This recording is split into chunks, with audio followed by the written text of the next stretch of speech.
이번 분석을 시작하기에 앞서 투자 판단의 최종 책임은 투자자 본인에게 있다는 점을 명확히 말씀드립니다. 저희는 단순 참고할 정보나 분석을 제공할 뿐 특정 종목이나 섹터에 대해 매수나 매도를 절대 추천하는 것이 아닙니다. 안녕하세요, 여러분.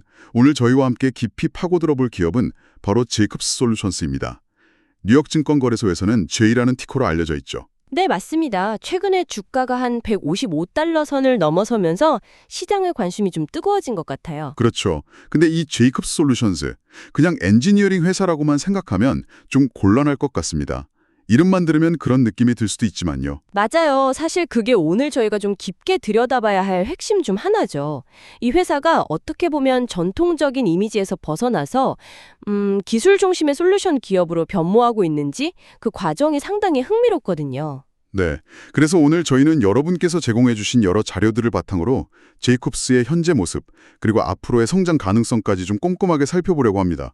정보가 워낙 방대해서요. 네, 맞습니다. 뭐랄까, 복잡하게 얽힌 정보들 속에서 핵심을 딱 짚어내고 제이콥스가 가진 기회는 뭔지, 또 넘어야 할 과제, 그러니까 리스크는 어떤 것들이 있는지 명확하게 이해하는 게 중요하겠죠. 그렇죠. 그래서 이 모든 분석이 결국 장기적인 관점에서 투자 판단을 하시는데 조금이나마 도움이 되었으면 하는 바람입니다.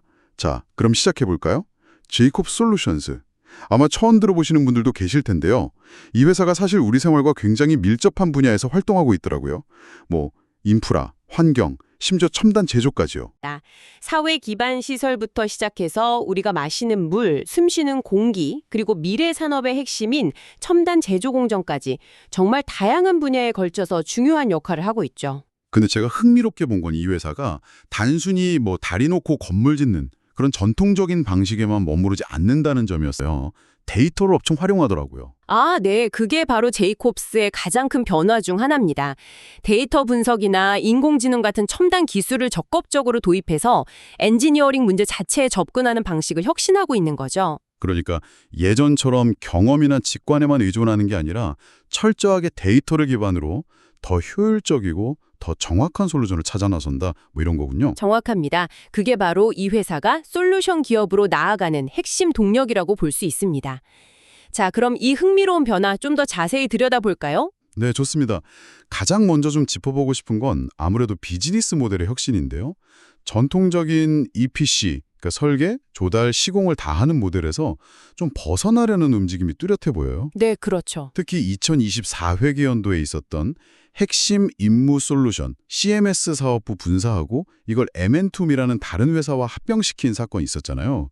이게 정말 큰 변화 같은데 어떤 배경과 의미가 있는 건가요? 단순한 구조조정은 아닌 것 같고.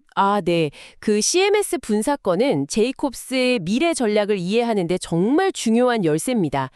겉으로 보기에는 국방이나 정부 관련 사업부를 떼어낸 것처럼 보이지만 그 속내를 들여다보면 훨씬 더 전략적인 판단이 숨어 있어요. 전략적인 판단이라면 구체적으로 어떤 걸까요? 그러니까 CMS 사업부가 담당했던 분야가 상대적으로 이익률이 좀 낮았어요. 국방계약 같은 경우는 안정적이긴 하지만 폭발적인 성장을 기대하기는 어렵거든요. 그래서 이 부분을 분사함으로써 회사의 자원과 역량을 더 성장성 높고 수익성 좋은 분야에 집중하겠다는 의도였던 거죠. 집중할 분야라면 구체적으로 어떤 쪽을 말씀하시는 거죠? 바로 물 관리, 예를 들어 깨끗한 물 공급이나 하수 처리 같은 거요. 그리고 환경 문제 해결을 위한 솔루션, 또 요즘 각광받는 생명과학 분야의 첨단 시설 구축, 반도체 같은 첨단 제조 공장 설계, 그리고 도로, 교량 같은 핵심 인프라 개선 같은 분야들이죠. 이런 분야들이 훨씬 부가가치가 높거든요. 그렇군요. 그러니까 단순히 몸집을 줄이는 게 아니라 체질 자체를 고수익, 고성장 중심으로 완전히 바꾸려는 거였네요. 네, 맞습니다. 단순히 건설하고 시공하는 걸 넘어서 컨설팅이나 자문 서비스 같이 지식과 기술을 파는 그런 지식 기반 비즈니스로 회사의 정체성을 바꾸겠다는 아주 명확한 선언이었다고 볼 수 있습니다. 와, 정말 큰 그림이었네요. 그런 선택과 집중 전략이 실제 성과로도 나타났는지 궁금한데요. 보통 저런 큰 변화 뒤에는 단기적인 혼란이나 비용 증가 같은 게 따라오기 마련이잖아요. 네, 그럴 수 있죠. 그런데 제이콥스의 경우는 놀랍게도 그 효과가 상당히 빠르게 그리고 긍정적으로 나타났습니다. 2024 회계연도 실적을 보면 명확해요. 오, 그래요? 숫자로 좀 설명해 주실 수 있나요? 네. 일단 매출액이 115억 달러를 기록했는데 이건 전년 대비 6.0% 증가한 수치입니다. 근데 정말 주목해야 할 건 순이익이에요. 순이익이요? 네, 순이익이 6억 1,300만 달러로 전년 대비 무려 61.6%나 급증했습니다. 이건 정말 엄청난 증가율이죠. 사업 구조 개편의 효과가 수익성 개선으로 직결된 겁니다. 와, 60% 이상이요? 그건 정말 대단하네요. 구조조정의 후유증보다는 시너지 효과가 훨씬 컸다는 거군요. 그렇죠. 그리고 수익성을 보여주는 또 다른 중요한 지표가 조정 EBITDA인데요. 이자, 세금, 감가상각비, 차감전 이익이라고 하죠.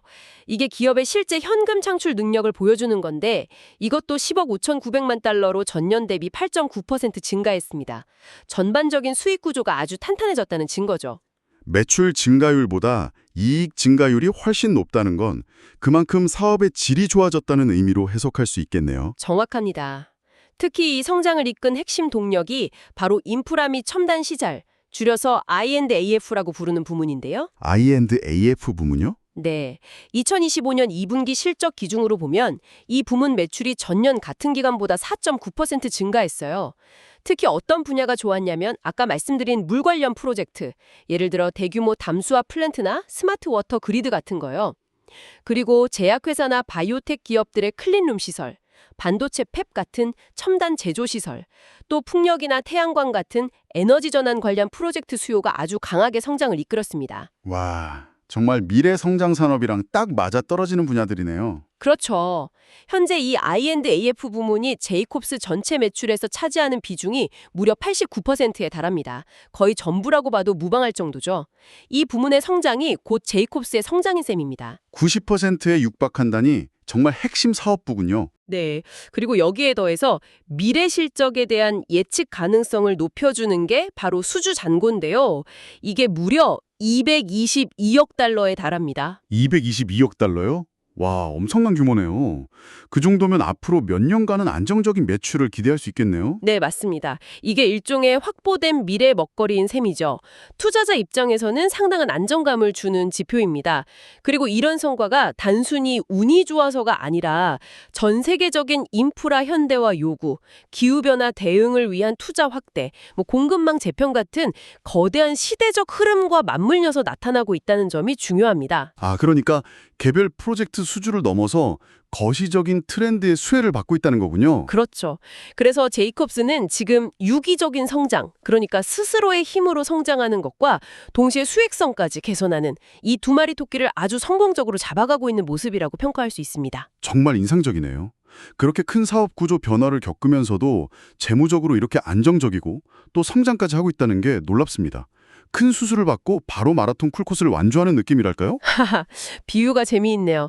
실제로 그만큼 재무 건전성 관리가 잘 되고 있다는 뜻이겠죠. 그러면 구체적으로 부채 수준은 어떤가요? 아무리 성장성이 좋아도 빚이 너무 많으면 좀 불안하잖아요. 현금은 충분히 가지고 있는지도 궁금하고요. 앞으로 투자를 계속할 체력은 되는 건지. 네, 아주 중요한 질문입니다. 재무 건전성 지표를 좀 보면요. 순부채를 조정 EPDI로 나눈 비율이 있어요. 이게 회사가 1년 동안 벌어들인 현금으로 순수한 빚을 얼마나 빨리 갚을 수 있냐를 보여주는 건데 이 비율이 1.5배 수준입니다. 1.5배면 어느 정도 수준인가요? 감이 잘 안 오는데? 보통 업계에서는 3배 미만이면 상당히 안정적인 수준으로 봅니다.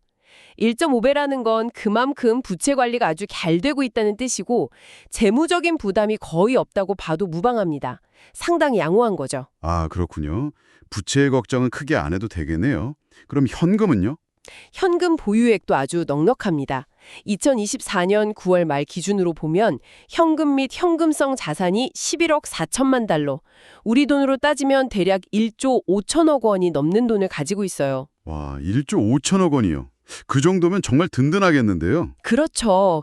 이게 왜 중요하냐면 혹시라도 예상치 못한 경제 위기가 오더라도 충분히 버틸 수 있는 방어막이 되어주고요.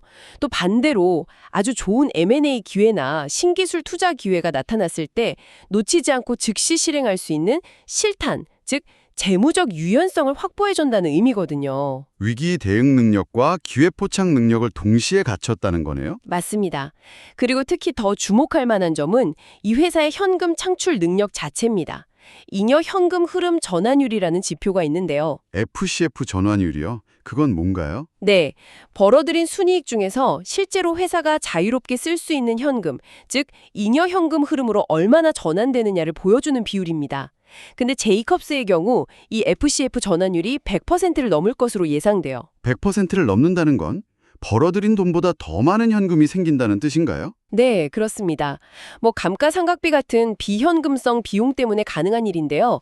쉽게 말해 이익의 질이 매우 높고 현금 흐름이 아주 좋다는 뜻입니다. 이렇게 풍부하게 창출된 현금은 당연히 미래 성장을 위한 R&D 투자나 또 필요하다면 추가적인 인수합병, 그리고 또 주주들에게 돌려주는 재원이 되는 거죠. 그렇군요. 회사가 돈도 잘 벌고 재무 구조도 튼튼하고 현금 흐름까지 좋다니 정말 이상적인데요. 그럼 이렇게 쌓인 현금을 주주들에게는 어떻게 돌려주고 있는지 궁금합니다. 자사주 매입이나 배당 정책은 좀 어떤가요? 주주 환원 정책도 상당히 적극적입니다. 일단 자사주 매입을 보면요. 2025년 2분기?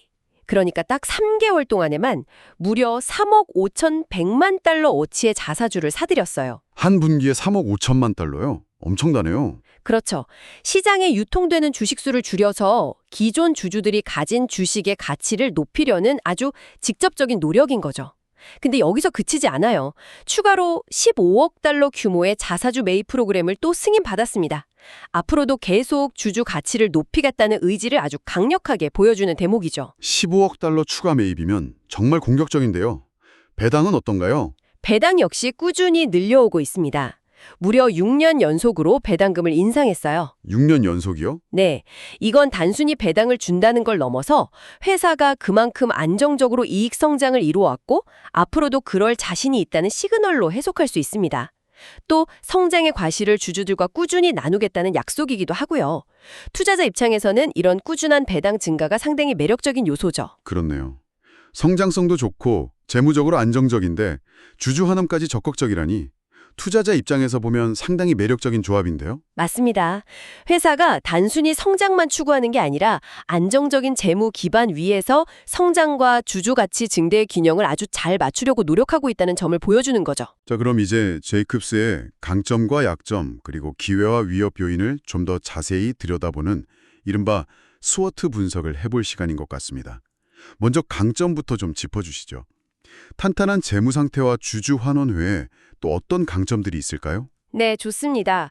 제이컵스의 강점은 크게 4가지 정도로 요약해 볼 수 있을 것 같아요. 첫 번째는 앞에서도 잠깐 나왔지만 아주 잘 다각화된 그리고 고부가가치 중심의 비즈니스 포트폴리오입니다. 다각화되고 고부가가치다. 좀 더 구체적으로 설명해 주시면요. 네, 고객층을 보면 미국 연방정부나 주정부 같은 공공기관부터 시작해서 반도체, 제약, 에너지, 소비재 등등 정말 다양한 산업 분야의 민간 기업들까지 아주 폭넓습니다. 그리고 제공하는 서비스도 단순 시공만 하는 게 아니라 사업 초기 단계의 컨설팅부터 시작해서 엔지니어링 설계, 첨단 기술 솔루션 제공, 그리고 프로젝트 전체를 관리하는 PM, 프로젝트 매니지먼트 역할까지 전부 다 하거든요. 아, 그러니까 특정 고객이나 특정 서비스에 의존하지 않는다는 거군요. 그렇죠. 이게 왜 강점이냐면 예를 들어 특정 산업이 좀 부진하더라도 다른 산업에서 만회할 수 있고 또 경기가 안 좋아져서 신규 건설 투자가 줄더라도 기존 시설 유지 보수나 컨설팅 수요는 꾸준히 있을 수 있거든요. 즉 경기 변동에 대한 회복 탄력성이 매우 높다는 의미입니다. 안정적인 거죠. 네, 이해가 됩니다. 두 번째 강점은 뭔가요? 두 번째는 뭐니 해도 강력한 글로벌 네트워크와 브랜드 인지도입니다. 전 세계 40개가 넘는 국가에서 사업을 운영하고 있어요. 이건 정말 대단한 자산이죠. 40개국 이상이면 정말 글로벌 기업이네요. 네. 특히 수십 년간 쌓아온 명성과 신뢰도는 특히 수조원 단위의 대형 프로젝트를 수주할 때 아주 결정적인 역할을 합니다. 발주처 입장에서는 아무래도 검증되고 믿을 만한 파트너를 선호할 수밖에 없으니까요. 제이콥스라는 이름 자체가 주는 신뢰감이 있는 거죠. 하긴 큰 프로젝트일수록 레퍼런스가 중요하니까요. 세 번째 강점은요? 세 번째 강점은 앞에서 잠깐 언급했던 바로 기술 및 혁신 역량입니다. 이게 아마 미래의 제이콥스를 이끌어갈 가장 중요한 동력일 텐데요. 기술이라면 구체적으로 어떤 걸 말씀하시는 거죠? AI 같은 건가요? 네, 맞습니다. 인공지능 AI를 활용한 설계 최적화, 빅데이터 분석을 통한 프로젝트 리스크 관리, 그리고 현실 세계의 시설이나 시스템을 가상 공간에 똑같이 만들어서 시뮬레이션 해보는 디지털 트윈 같은 첨단 기술들을 실제 프로젝트에 아주 적극적으로 적용하고 있어요. 와, 디지털 트윈까지요? 정말 첨단인데요? 네, 예를 하나 들어볼까요? 최근에 생성형 AI, 챗GPT 같은 거죠. 이런 걸 설계 도면 검토나 프로젝트 진행 보고서 작성 같은 업무에 도입해서 전체 프로젝트 수행 기간을 최대 20%까지 단축시키는 성과를 냈다고 합니다. 20% 단축이면 엄청난 효율 향상이네요. 그렇죠. 이건 단순히 비용 절감의 의미를 넘어서 같은 기간 동안 더 많은 프로젝트를 수행할 수 있게 해주고 또 경쟁사보다 훨씬 빠르게 결과물을 내놓을 수 있다는 의미니까 확실한 경쟁 우위를 제공하는 거죠. 기술력이 곧 돈이 되는 시대잖아요. 네, 정말 그렇네요. 마지막 네 번째 강점은 뭔가요? 부채 비율, 풍부한 현금 보유량, 그리고 100%를 넘는 FCF 전환율. 이 모든 것이 제이콥스가 앞으로도 지속적으로 기술에 투자하고 필요하다면 좋은 기업을 인수하고 또 꾸준히 주주들에게 환원할 수 있는 든든한 기반이 되어주는 거죠. 선순환 구조를 만든 겁니다. 네, 강점들을 들어보니 정말 탄탄한 회사라는 생각이 듭니다. 하지만 빛이 있으면 그림자도 있는 법이죠. 혹시 제이콥스가 가진 약점이나 내부적으로 좀 우려되는 부분은 없을까요? 완벽한 회사는 없을 테니까요. 물론입니다. 당연히 약점과 도전 과제도 존재합니다. 첫 번째 약점으로는 아까 말씀드린 CMS 사업부 분사 이후의 불확실성을 좀 꼽을 수 있을 것 같아요. 불확실성이요? 구체적으로 어떤 점이요? 네, 그러니까 전략적으로는 아주 훌륭한 결정이었지만 이렇게 큰 사업 구조 변화가 있고 나면 새롭게 재편된 포트폴리오가 시장에서 제대로 평가받고 안정적으로 자리 잡기까지는 아무래도 시간이 좀 필요합니다. 그리고 내부적으로도 두 개의 다른 조직이었던 CMS와 M&Q이 합쳐지는 과정, 또 제이콥스 본체와의 시너지 창출 과정에서 단기적으로는 약간의 비효율이나 문화적 충돌 같은 문제가 발생할 가능성을 완전히 배제할 수는 없죠. 아, 통합 과정에서의 진통 같은 거군요. 충분히 있을 수 있겠네요. 네. 그리고 두 번째 약점으로는 과거부터 이어져 온 인수합병 M&A에 따른 통합 리스크를 들 수 있습니다. 제이콥스는 성장을 위해 크고 작은 M&A를 꽤 많이 해왔어요. 대표적인 게 2017년에 인수한 CH2M이라는 아주 큰 엔지니어링 회사였죠. 네, 저도 기억합니다. 당시에는 꽤 큰 뉴스였죠. 그렇죠. 이런 대규모 M&A는 분명 회사의 규모를 키우고 새로운 역량을 확보하는 데 큰 도움이 되지만 동시에 서로 다른 기업 문화와 운영 시스템을 하나로 합치는 과정은 정말 어렵고 시간이 많이 걸리는 일입니다. 자칫 잘못하면 시너지 효과는커녕 오히려 내부적인 혼란만 가중시킬 수도 있거든요. 앞으로 제이콥스가 또 다른 M&A를 추진할 가능성도 있는데 그때마다 이런 통합 리스크는 항상 신경 써야 할 부분입니다. 그렇군요. 성장을 위한 M&A가 오히려 독이 될 수도 있다는 점 명심해야겠네요. 자, 이제 강점과 약점을 살펴봤으니 다음은 기회의 요인을 좀 볼까요? 여기서 정말 흥미로운 지점들이 나올 것 같은데요. 제이콥스에게 앞으로 어떤 기회들이 열려 있을까요? 특히 시대적인 큰 흐름과 연결해서 설명해 주시면 더 와닿을 것 같습니다. 네, 제이콥스는 정말 시대의 흐름을 잘 타고 있는 기업 중 하나라고 생각합니다. 가장 크고 확실한 기회 요인은 뭐니 해도 전 세계적인 인프라 투자 확대입니다. 인프라 투자 확대라면 구체적으로 어떤? 네, 일단 미국에서는 잘 아시다시피 바이든 행정부가 추진하는 대규모 인프라 투자 및 일자리 법안 Infrastructure Investment and Jobs Act가 통과돼서 지금 막대한 자금이 풀리고 있습니다. 도로, 교량, 철도, 공항 같은 교통 인프라뿐만 아니라 전력망 현대화, 초고속 인터넷망 구축, 그리고 특히 중요한 상하수도 시스템 개선 등에 투자가 집중되고 있죠. 아, 그 법안 덕분에 관련 기업들이 수혜를 볼 거라는 이야기는 많이 들었습니다. 그렇죠. 제이콥스는 이 모든 분야에서 아주 깊은 전문성과 오랜 경험을 가지고 있기 때문에 이 법안으로 인해 발주될 대규모 프로젝트들의 직접적인 수혜를 입을 가능성이 매우 높습니다. 미국뿐만 아니라 유럽, 아시아 등 다른 많은 나라들도 노후화된 인프라를 개선하고 기후변화에 대비하기 위한 투자를 늘리고 있고요. 이건 정말 제이콥스에게는 엄청난 기회죠. 네, 확실히 큰 기회네요. 또 다른 기회는 없을까요? 두 번째, 아주 중요한 기회는 바로 기후변화 대응과 ESG 경영의 확산입니다.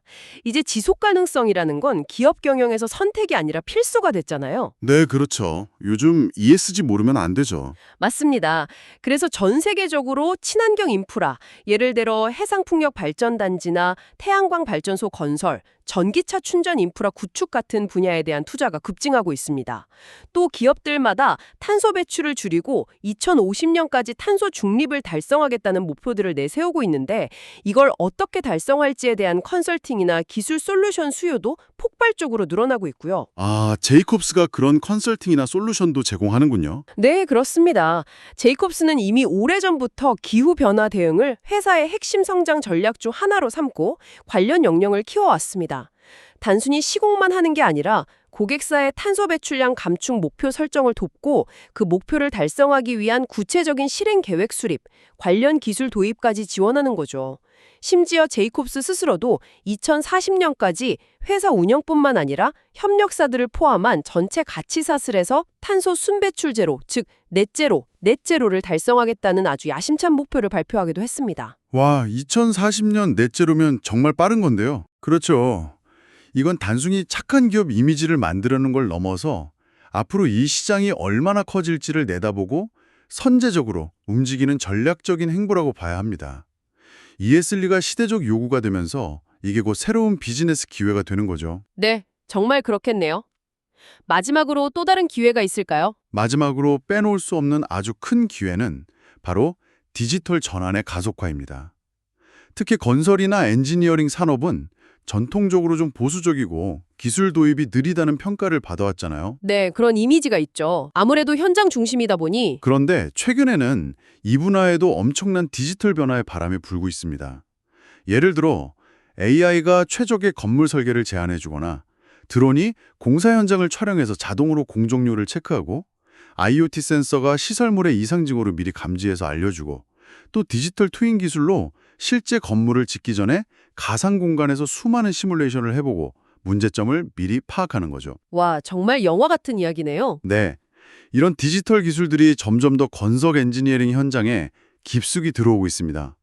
그리고 바로 이 지점에서 제이콥스가 꾸준히 투자하고 내재화해온 AI 역량, 데이터 분석 능력, 디지털 솔루션 개발 능력이 빛을 발할 수 있는 거죠. 경쟁사들이 아직 아날로그 방식에 머물러 있을 때 제이콥스는 이미 디지털 기술로 무장하고 더 효율적이고 혁신적인 서비스를 제공할 수 있으니까요. 이게 앞으로 엄청난 경쟁 우위가 될 겁니다. 네, 인프라 투자 확대, ESG 경영 확산, 디지털 전환 가속화. 정말 제이콥스에게는 놓칠 수 없는 매력적인 기회들이 많은 것 같습니다. 하지만 동전의 양면처럼 이런 밝은 전망만 있는 건 아니겠죠? 제이콥스가 앞으로 나아가는 길에 놓인 잠재적인 위험 요인들, 좀 주의 깊게 봐야 할 리스크는 어떤 것들이 있을까요? 맞습니다. 장밋빛 전망만 할 수는 없죠. 몇 가지 중요한 위험 요인들도 분명히 존재합니다. 첫째는 역시나 글로벌 경제의 불확실성과 지정학적 리스크입니다. 거시경제 환경 말씀이시군요. 네, 아직 완전히 사라지지 않은 경기 침체 가능성, 또 높은 수준의 금리가 계속 유지될 경우 기업들의 투자 심리가 위축될 수 있잖아요. 그리고 미중 무역 갈등이나 러시아 우크라이나 전쟁 같은 지정학적 긴장이 고조되면 글로벌 공급망에 차질이 생기거나 원자재 가격이 급등할 수도 있고요. 이런 예측하기 어려운 외부 변수들이 대규모 신규 프로젝트 발주를 지연시키거나 규모를 축소시키는 요인으로 작용할 수 있습니다. 제이콥스의 실적에 직접적인 영향을 미칠 수 있는 거죠. 네, 확실히 외부 환경의 영향은 무시할 수 없겠네요. 두 번째 위험 요인은요. 두 번째는 역시 치열한 경쟁 환경입니다. 제이콥스가 활동하는 시장은 정말 거대한 글로벌 기업들의 전쟁터라고 할 수 있어요. 경쟁사들이라면 아까 잠깐 언급된 AECOM이나 KBR 같은 회사들인가요? 네, 맞습니다. AECOM, KBR 외에도 Fluor, WSP 글로벌, 벡터 같은 정말 쟁쟁한 경쟁사들이 많습니다. 이들 역시 각자의 강점을 가지고 시장을 공략하고 있기 때문에 프로젝트 수주 경쟁은 앞으로도 계속 치열할 수밖에 없습니다. 이런 경쟁 심화는 당연히 수익성에는 압박 요인이 될 수 있고요. 또 기술 변화에 뒤처지지 않기 위한 R&D 투자 경쟁, 그리고 시장 점유율 유지를 위한 마케팅 경쟁도 계속될 수밖에 없겠죠. 네, 정말 쉽지 않은 환경이네요. 세 번째 위험 요인은 무엇일까요? 세 번째는 어쩌면 장기적으로 가장 큰 도전 과제가 될 수도 있는데 바로 숙련된 핵심 인력을 확보하고 유지하는 문제입니다. 인력 문제요? 어떤 점에서요? 고도화되고 프로젝트가 복잡해지면서 단순히 전통적인 엔지니어링 능력만으로는 부족해지고 있어요. 아까 말씀드린 AI 전문가, 빅데이터 분석가, 디지털 트윈 전문가, 그리고 탄소 중립이나 순환 경제 같은 지속 가능성 분야의 전문가들까지 이런 새로운 유형의 고급 인재에 대한 수요가 폭발적으로 증가하고 있습니다. 아, 필요한 인재의 종류가 달라지고 있군요. 그렇죠. 그런데 이런 인재들은 비단 엔지니어링 회사뿐만 아니라 IT 기업, 컨설팅 회사, 금융 회사 등등 모든 산업에서 탐내는 인재들이거든요. 그러다 보니 인재 확보 경쟁이 정말 치열합니다. 우수한 인재를 데려오고 또 어렵게 데려온 인재를 경쟁사에 뺏기지 않고 계속 유지하는 것이 제이콥스의 지속적인 성장을 위해서는 정말 중요한 과제가 될 겁니다. 인재가 곧 경쟁력이니까요. 네, 글로벌 경제의 불확실성, 치열한 경쟁, 그리고 핵심 인력 확보의 어려움, 이런 위험 요인들도 잘 관리해야겠네요. 자, 그럼 경쟁 이야기를 좀 더 해보죠.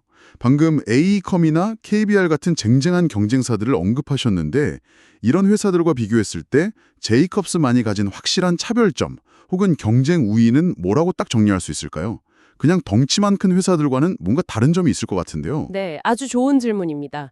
제이콥스의 차분화 전략은 단순히 규모를 키우거나 가격을 낮추는 데 있지 않아요. 예를 들어 A컴이라는 회사를 보면 주가 수익 비율 PE가 제이콥스보다 좀 낮게 거래되는 경우가 있어서 겉보기에는 A컴 주식이 더 싸 보이는 그런 가격 매력도가 부각될 수도 있습니다. 아, PE가 낮으면 상대적으로 저평가되어 있다고 보기도 하니까요. 그렇죠. 하지만 제이콥스는 A컴보다 더 높은 순이익률을 기록하고 있습니다. 즉, 같은 매출을 올려도 제이콥스가 더 많은 이익을 남긴다는 거죠. 이건 수익성 측면에서 제이콥스가 더 강점을 가지고 있다는 걸 보여줍니다. 단순히 싼 게 아니라 더 알짜 회사다, 이런 의미군요. 네, 그런 측면이 있죠. 그리고 제이콥스의 진짜 핵심적인 차별화 포인트는 제가 계속 강조하는 것처럼 바로 기술 중심의 고부가 가치 솔루션 제공에 모든 역량을 집중하고 있다는 점입니다. 기술 중심의 고부가 가치 솔루션, 이게 구체적으로 경쟁사와 어떻게 다른 건가요? 전통적인 대형 엔지니어링 회사들은 여전히 설계나 시공, 그러니까 건설 행위 자체에 강점을 두고 있는 경우가 많습니다. 물론 제이콥스도 그런 역량을 가지고 있지만 제이콥스는 거기서 한 발 더 나아가서 AI, 빅데이터 분석, 디지털 트윈, 그리고 기후변화 대응이나 ESG 컨설팅 같은 첨단 기술과 전문 지식을 결합해서 고객이 직면한 아주 복잡하고 어려운 문제를 근본적으로 해결해주는 솔루션 파트너가 되려고 하는 거죠. 아, 그러니까 단순히 건물을 지어주는 게 아니라 고객의 문제 해결사가 되어준다는 거군요. 맞습니다. 비유하자면 그냥 옷을 파는 대형 백화점이 아니라 고객의 스타일과 고민에 맞춰 최적의 코디를 제안해주는 전문 편집샵 같은 느낌이랄까요? 고객과의 관계도 훨씬 깊어지고 당연히 부가가치도 더 높게 받을 수 있겠죠. 네, 비유가 아주 적절하네요. 이해가 쏙 됩니다. 그리고 앞에서 길게 설명드렸던 CMS 사업부 분사 결정 역시 바로 이런 차별화 전략을 더욱 강화하기 위한 아주 중요한 한 수였습니다. CMS 분사가 차별화 전략 강화와 어떻게 연결되는 거죠? 네, 상대적으로 이익률이 낮고 어떻게 보면 좀 더 전통적인 정부 계약 중심이었던 CMS 사업부를 떼어냄으로써 제이콥스는 회사의 자원과 에너지를 자신들이 정말 잘하고 또 앞으로 더 크게 성장할 수 있는 고부가 가치 솔루션 분야, 즉 물, 환경, 첨단 제조, 생명과학 같은 핵심 분야에 완전히 집중할 수 있게 된 거죠. 사업 포트포리오가 훨씬 더 명확하고 날카로워진 겁니다. 아, 그러니까 선택과 집중을 통해 회사의 색깔을 더 분명히 했다는 거군요. 그렇죠. 예를 들어 CMS 사업부는 정부 계약, 특히 국방 분야에서 KBR이라는 회사와 직접적으로 경쟁하는 부분이 많았거든요. 근데 이걸 분사함으로써 KBR과의 소모적인 경쟁은 일부 피하면서 제이콥스는 자신들이 가진 기술력과 전문성을 가장 잘 발휘할 수 있는 민간 부문 및 특정 공공 인프라 시장에 더욱 집중할 수 있는 유리한 위치를 확보하게 된 셈입니다. 네, 이제 제이콥스만의 차별점이 무엇인지 확실히 알겠습니다. 자, 그럼 이제 이 모든 분석 내용을 한번 종합해 볼 시간입니다. 우리가 지금까지 살펴본 제이콥스 솔루션의 변화와 강점, 약점, 기회, 위협 요인들을 다 고려했을 때 이 회사의 미래에 대해서는 어떤 그림을 그려볼 수 있을까요? 월스트리트의 전문가들, 소위 월가에서는 이 회사의 잠재력을 어떻게 평가하고 있나요? 네, 월가 분석가들의 시각은 전반적으로 상당히 긍정적이라고 말씀드릴 수 있습니다. 최근에 나온 여러 증권사들의 분석 보고서들을 좀 종합해 보면요. 제이콥스를 커버하는 9명의 분석가들이 제시한 평균 목표 주가가 대략 157.71달러 수준입니다. 157.71달러면 현재 주가보다 좀 더 높은 수준이네요. 네, 그렇죠. 그리고 일부 분석가는 더 높게 봐서 최고 목표가로 166.00달러까지 제시하기도 했습니다. 그러니까 대체로 현재 주가 수준에서도 추가적인 상승 여력이 충분히 남아있다고 보고 있는 거죠. 오, 그렇군요. 그렇게 긍정적으로 보는 근거는 뭘까요? 우리가 앞에서 이야기한 내용들과 좀 연결될 것 같은데요. 네, 정확히 그렇습니다. 분석가들이 긍정적인 전망을 내놓는 주된 이유들은 우리가 지금까지 쭉 살펴본 내용들과 거의 같아요. 첫째는 뭐니 해도 아까 말씀드린 222억 달러에 달하는 엄청난 규모의 수주 잔고입니다. 이게 향후 몇 년간의 실적 안정성을 강력하게 뒷받침해준다는 거죠. 미래가 어느 정도 예측 가능하다는 겁니다. 네, 수주 잔고가 든든하죠. 둘째는 역시 전 세계적인 인프라 투자 확대 추세에 직접적인 수혜를 받을 것이라는 아주 강력한 기대감입니다. 특히 미국 인프라 법안 같은 정부 주도의 대규모 투자가 본격화되면 제이콥스의 역할이 더 커질 수밖에 없다는 거죠. 네, 시대적 흐름을 잘 타고 있다는 점. 그리고 셋째, 어쩌면 가장 중요할 수도 있는데 바로 지속 가능성과 디지털 전환이라는 이건 정말 거스를 수 없는 시대적인 메가 트렌드잖아요. 제이콥스가 바로 이 두 가지 메가 트렌드에 완벽하게 부합하는 사업 전략을 아주 영리하게 구사하고 있다는 점을 높이 평가하는 겁니다. 미래 성장 동력을 제대로 확보했다는 거죠.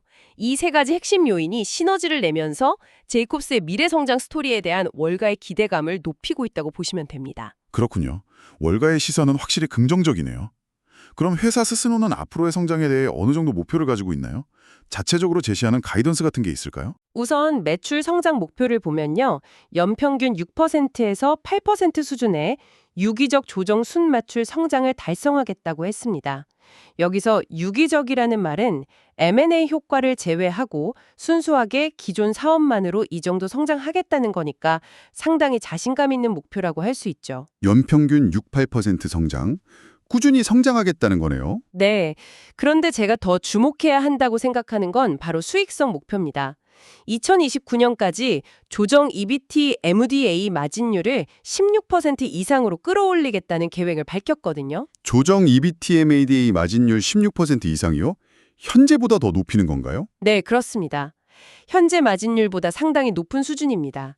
이게 왜 중요하냐면 단순히 매출 규모만 키우는 외형 성장에 집중하는 게 아니라 이익의 질을 높이는 것, 즉 수익성 중심의 질적 성장 또는 가치 중심의 성장을 추구하겠다는 회사의 강력한 의지를 보여주는 대목이기 때문입니다. 주주 가치 제고에도 직결되는 부분이죠. 네, 정말 단순히 덩치만 키우는 게 아니라 내실을 다지겠다는 의지가 엿보이네요. 자, 그렇다면 이제 정말 마지막 질문입니다. 오늘 저희의 이 긴 분석을 듣고 계신 청취자 여러분 입장에서 이 제이콥스 솔루션스라는 기업을 최종적으로 어떻게 바라보면 좋을까요? 단기적인 주가 등락이나 시장의 소음 너머에 있는 이 회사의 본질적인 가치는 무엇이라고 정리할 수 있을까요? 네, 종합적으로 평가를 해보자면요. 제이콥스는 단기적인 시장의 변동성 너머에 있는 아주 흥미로운 장기 성장 스토리를 가진 기업이라고 생각합니다. 그래서 좀 긴 호흡으로 주목해볼 만한 가치가 있다고 말씀드리고 싶어요. 그 핵심을 딱 세 가지 키워드로 요약해 볼 수 있을 것 같은데요. 첫째는 바로 전략적 포트폴리오 재편입니다. 과감하게 저수익 사업을 정리하고 물, 환경, 첨단 기술 같은 고부가 가치 희신 분야의 회사의 모든 역량을 집중하고 있다는 점. 이게 첫 번째 핵심이고요. 둘째는 미래 기술에 대한 과감하고 지속적인 투자입니다. AI, 데이터 분석, 디지털 솔루션 같은 미래 기술에 정말 아낌없이 투자하고 있고 이를 통해 경쟁사들이 따라오기 힘든 기술적 우위를 확보해 나가고 있다는 점. 이게 두 번째입니다. 그리고 셋째는 지속 가능성이라는 시대적 요구에 대한 선제적 대응입니다. 기후변화 대응이나 ESG 경영을 단순히 구호에 그치는 게 아니라 실제 비즈니스의 핵심 성장 동력으로 삼고 있다는 점. 이게 세 번째 핵심 키워드입니다. 전략적 재편, 기술 투자, 그리고 지속 가능성 대응. 이 세 가지군요. 네. 이 세 가지 핵심 동력이 서로 맞물려 돌아가면서 제이콥스는 과거의 전통적인 엔지니어링 및 건설회사의 이미지를 완전히 벗어고 있습니다. 그리고 미래 사회가 직면하게 될 아주 복잡하고 어려운 문제들, 예를 들어 깨끗한 물 부족 문제라든지 기후변화 위기라든지 첨단 산업의 발전 같은 과제들을 해결하는데 없어서는 안 될 핵심적인 솔루션 제공자, 솔루션 프로바이더로 빠르게 진화하고 있다는 거죠. 솔루션 제공자로의 진화. 멋진 표현이네요. 아까 말씀드린 글로벌 경제의 불확실성이라든지 점점 더 치열해지는 경쟁 환경 같은 도전 과제들은 여전히 존재하죠. 하지만 그럼에도 불구하고 제이콥스가 제시하는 명확한 미래 비전과 우리가 오늘 함께 꼼꼼히 살펴본 그 견고한 펀더멘탈, 그리고 무엇보다도 시대의 큰 흐름과 정확히 발을 맞추고 있다는 점은 장기적인 관점에서 봤을 때 이 기업의 투자 매력도를 상당히 높이는 중요한 요소가 될 수 있다고 생각합니다. 네, 오늘 정말 제이콥스 솔루션스라는 기업에 대해 깊이 있게 파고들어 봤습니다. 전통적인 엔지니어링 및 건설 기업이라는 틀을 떼고 어떻게 기술과 지속 가능성이라는 두 날개를 달고 미래를 향해 도약하고 있는지 그 생생한 과정을 함께 추적해본 시간이었던 것 같습니다. 과감한 전략적 변화가 어떤 의미를 가지는지, 또 재무적으로 얼마나 탄탄한지, 그리고 미래 성장을 이끌어갈 기회 요인들은 무엇인지 정말 다각도로 조명해 보았네요. 네, 저도 오늘 이야기 나누면서 제이콥스라는 기업의 매력을 다시 한번 느낄 수 있었습니다. 마지막으로 오늘 저희가 나눈 이야기들을 바탕으로 청취자 여러분께 한 가지 좀 흥미로운 질문, 뭐랄까 생각할 거리를 던져드리고 싶습니다. 어떤 질문인가요? 오늘 우리가 살펴본 것처럼 제이콥스는 현재 물, 환경, 첨단 제조, 생명과학 같은 아주 명확하게 정의된 고성장 분야에 집중하면서 관련 기술 역량을 엄청나게 키우고 있잖아요. 특히 AI나 빅데이터 분석, 시스템 통합 같은 디지털 역량이 상당한 수준에 이른 것으로 보입니다. 네, 그렇죠. 기술력의 핵심이라고 하셨죠. 그렇다면 말이죠. 앞으로 이 제이콥스가 축적한 이 강력한 기술 역량들이 지금 주력하고 있는 분야를 넘어서서 혹시 우리가 아직 전혀 예상하지 못한 새로운 산업이나 사회적 난제를 해결하는 데 적용될 가능성은 없을까요? 예상치 못한 새로운 분야요. 예를 들면 어떤... 예를 들자면 교통체증이나 환경오염, 에너지 비효율 같은 복잡한 도시 문제들을 데이터와 기술로 해결하는 스마트 시티를 설계하고 운영하는데 제이콥스의 시스템 통합 능력이나 데이터 분석 능력이 활용될 수도 있지 않을까요? 아니면 자율주행차나 도심 항공 모빌리티, UAM 같은 차세대 교통 시스템을 구축하고 관리하는 미래 모빌리티 분야로 이들의 역량이 확장될 수도 있을 것 같고요. 와, 스마트 시티나 미래 모빌리티요. 정말 흥미로운 발상인데요. 네, 물론 이건 제 개인적인 상상입니다만 제이콥스가 가진 기술의 본질, 즉 복잡한 시스템을 이해하고 최적화하는 능력을 생각해보면 현재의 주력 사업 영역을 넘어서 훨씬 더 광범위한 분야로 확장될 잠재력이 충분히 있지 않을까 하는 생각을 해보게 됩니다. 미래는 언제나 우리가 예측하는 것 이상의 가능성으로 가득 차 있으니까요. 여러분께서도 한번 상상해보시면 재밌을 것 같습니다. 네, 정말 흥미로운 화두를 던져주셨습니다. 오늘 저희의 심층 분석이 제이콥스 솔루션스라는 기업을 이해하시는데, 그리고 더 나아가 미래 산업의 변화를 읽으시는데 조금이나마 유익한 시간이 되었기를 진심으로 바랍니다. 다시 한번 말씀드리지만 투자 판단의 최종 책임은 투자자 본인에게 있다는 점을 명확히 말씀드립니다. 저희는 단순 참고할 정보나 분석을 제공할 뿐 특정 종목이나 섹터에 대해 매수나 매도를 절대 추천하는 것이 아닙니다. 항상 여러분의 성공 투자를 기원합니다. 내용이 좋으셨다면 구독, 좋아요 부탁합니다.